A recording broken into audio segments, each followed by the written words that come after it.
There are two products involved in the IBX system. You've got IBX Strengthen, which is in a larger 14.3ml bottle, and then you have IBX Repair, which is in a smaller bottle.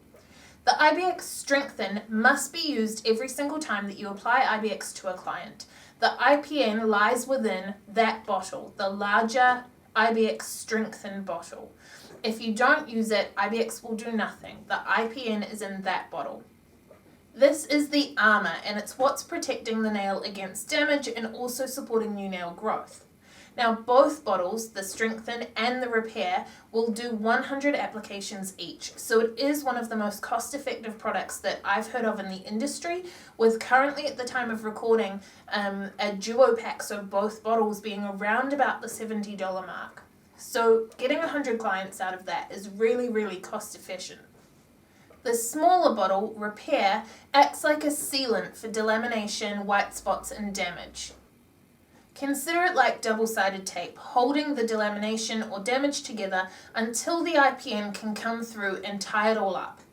Now, when I was little, my dad was a builder, and I remember seeing him PVA pieces of wood together before using screws, and I always thought that it didn't make that much sense, because in my own use of PVA at school, I knew that it wasn't particularly strong, and I thought, that's ridiculous, thinking that PVA would hold two pieces of wood together, like, aren't the screws going to do the job?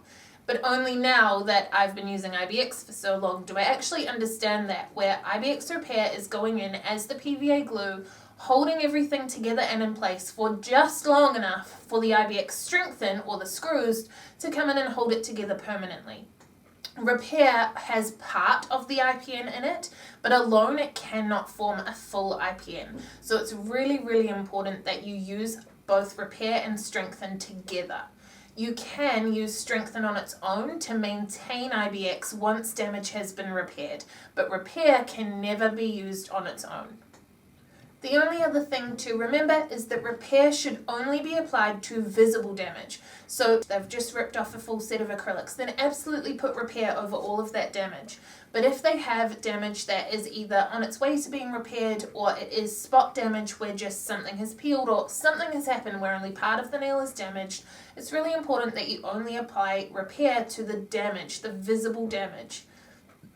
If you apply Repair to the entire nail and too many times, it can make the nail really brittle, which then makes it more likely to break and has the total opposite effect than what we intended by using IBX.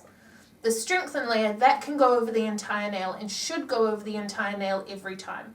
Because remember, Repair is helping with the protection and repair from damage, but the Strengthen bottle, the larger bottle, that is doing all of the support work. So it's really important that you put that over the entire nail. Repair goes over visible damage only, and Strengthen goes over the whole nail.